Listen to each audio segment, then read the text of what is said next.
നമസ്കാരം. ഉരുൾപൊട്ടലിന്റെ 6ാം ദിനമായ ഇന്ന് നടക്കുന്ന തിരച്ചിലിൽ പങ്കെടുക്കാൻ കൂടുതൽ ഫയർഫോഴ്സ് അംഗങ്ങൾ വയനാട്ടിലേക്ക് പുറപ്പെട്ടു. തിരുവനന്തപുരത്ത് നിന്നുള്ള 3ാമത്തെ ബാച്ചാണ് ഇന്ന് യാത്ര തിരിച്ചത്. 30 പേരാണ് സംഘത്തിലുള്ളത്.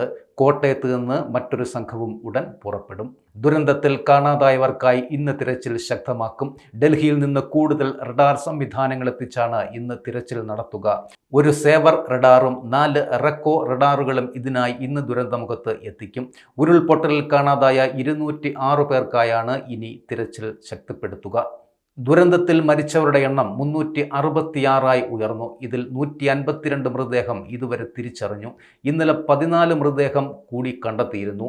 ഏറ്റവും കൂടുതൽ മൃതദേഹങ്ങൾ കണ്ടെത്തിയ മലപ്പുറത്തെ ചാലിയാർ പുഴയുടെ വിവിധ ഭാഗങ്ങളിലും തിരച്ചിൽ വ്യാപകമാക്കും. ചാലിയാറിൽ നിന്ന് ഇതുവരെ 205 മൃതദേഹങ്ങളാണ് കണ്ടെടുത്തിരിക്കുന്നത്. രക്ഷാപ്രവർത്തനത്തിനായി മുണ്ടക്കയിലെത്തുന്ന സന്നദ്ധ പ്രവർത്തകർക്ക് രജിസ്ട്രേഷൻ നിർബന്ധമാക്കിയിട്ടുണ്ട്. ഇതിനായി ചൂരൽമല കൺട്രോൾ റൂമിന് സമീപത്ത് പ്രത്യേക കൗണ്ടർ തുറന്നിട്ടുമുണ്ട്. ടീം ലീഡറുടെ പേരും വിലാസവും നൽകിയാണ് രജിസ്ട്രേഷൻ പൂർത്തിയാക്കേണ്ടത്. വിലപിടിപ്പുള്ള വസ്തുക്കൾ കൺട്രോൾ റൂമിൽ എത്തിക്കണമെന്നും നിർദ്ദേശം ഉണ്ട്.